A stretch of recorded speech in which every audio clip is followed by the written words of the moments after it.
شعاعوں سے بھی وہ پتھری نہیں ٹوٹی تو اس کے بعد کیا طریقہ علاج آپ کے پاس؟ یٹ اگین اب پھر ڈیپینڈ کرتا ہے کہ پتھری کا سائز کیا ہے. اگر تو پتھری کا سائز جو ہے وہ 7 ملی میٹر سے 19 ملی میٹر کے درمیان میں ہی ہے اور وہ شعاعوں سے نہیں ٹوٹی تو پھر ہم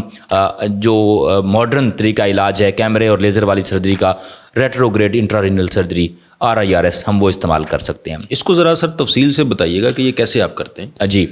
اس میں بیسیکلی یورین کے رستے سے جا کے پھر مثانے میں جا کے گردے کی نالی کے اندر سے ہوتے ہوئے ہم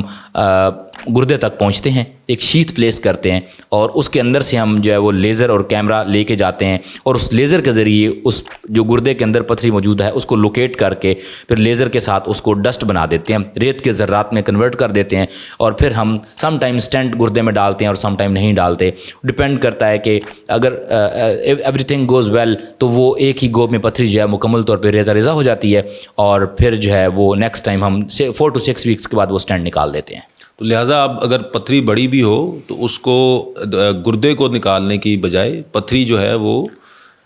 نکالی جا سکتی ہے بغیر بڑے آپریشن کے. جی بالکل ایسے ہی ہے. یہ تو میں نے بتایا 19 ملی میٹر تک کی پتھری جو ہے اس کا علاج کیا ہے. جب اگر 2 سینٹی میٹر یا اس سے بڑی کسی بھی سائز کی پتھری ہو 4, 5, 6 سینٹی میٹر تک کی پتھری بھی جو ہے وہ ایک طریقہ علاج ہے جس کو ہم عام زبان میں لیزر اور کیمرے والا آپریشن کہتے ہیں, PCNL پرکیوٹینس نیفرولتھوٹمی. تو وہ کسی بھی سائز کی پتھری کو نکالنے کے لیے استعمال کیا جا سکتا ہے. اس میں ہم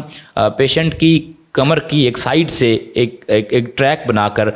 گردے کے اندر جو ہے وہ کیمرہ اور لیزر لے کے جاتے ہیں اور وہاں سے وہ سٹون کو اس پتھری کو فریگمنٹ کر کے چھوٹے چھوٹے ٹکڑوں میں تبدیل کر کے باہر لے کے آتے ہیں اور پھر جب گردہ مکمل طور پہ خالی ہوتا ہے اس میں اسٹینٹ ڈال دیتے ہیں اور اس طریقے سے ہم گردے کو پتھری سے خالی بھی کر دیتے ہیں اور گردہ نکلنے سے اور گردہ ضائع ہونے سے بچا لیتے ہیں. کیا کیا ٹیسٹ ہیں جو مریض کو کرانے چاہیے کہ اس کے گردے میں پتھری ہے یا گردے کی پتھری کو ڈائگنوز کرنے کے لیے؟ جی سب سے پہلے تو پیشنٹ کو یا کسی بھی بندے کو کب سوچنا چاہیے کہ اس کو گردے کی پتھری ہو سکتی ہے؟ تو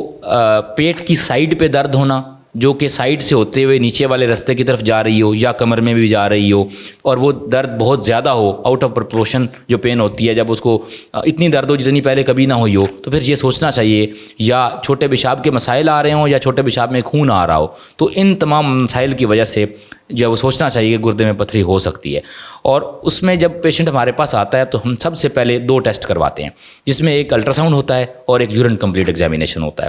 یورین کمپلیٹ ایگزامینیشن جو ہے روٹین کا ٹیسٹ ہے, اس میں ہم یہ دیکھتے ہیں کہ کیا یورین کے اندر انفیکشن تو نہیں ہے, کیا اس میں RBCs تو نہیں آ رہا ہے جو کہ پتھری کی موجودگی کا ہمیں ثبوت دیتے ہیں. اس کے علاوہ الٹرا ساؤنڈ جو ہے وہ ہمیں بتاتا ہے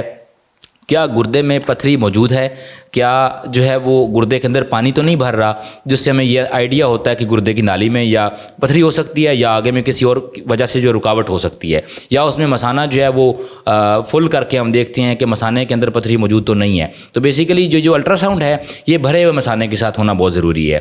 اگر پتھری چیک کرنے کے لیے الٹرا ساؤنڈ کرنا ہے تو بھرے ہوئے مثانے کے ساتھ الٹرا ساؤنڈ کروا کے پھر چیک کیا جاتا ہے, کیونکہ الٹرا ساؤنڈ کرنے کا جو طریقہ ہے اس میں ایک میڈیم ہونا بہت ضروری ہے اور مثانے کے اندر پانی جب وہ میڈیم دیتا ہے جو کہ گردے کی نالی کے آخری حصے میں پتھری کو جو ہے وہ ڈائگنوز کرنے کے لیے اس کی تشخیص کرنے کے لیے بہت ضروری ہے. تو جو پہلا ٹیسٹ ہے وہ الٹرا ساؤنڈ ہے. اگر اس کے اوپر ہمیں پتہ چلتا ہے کہ پتھری موجود ہے تو اگر تو ہم ڈیزولیشن تھراپی کی طرف جانا چاہیں تو اگر مطلب کہ دواؤں سے اس کو گھول کر نکالنا چاہیں تو پھر تو ہم CT اسکین کرائے بغیر جو ہے وہ اس طرف موو کر سکتے ہیں. لیکن اگر ہم نے URS یا PCNL کی طرف موو کرنا ہو, آگے آپریشن کی طرف موو کرنا ہو تو اس کے لیے ہم CT scan KUB plain with Hounsfield units کرواتے ہیں.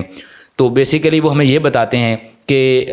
پتھری کہاں ہے, کس سائز کی ہے اور اس کی ڈینسٹی کتنی ہے, وہ کتنی سخت ہے. تو بیسیکلی یہ ٹیسٹ ہے جو ہم کرواتے ہیں. بہت شکریہ ڈاکٹر صاحب, تھینک یو ویری مچ.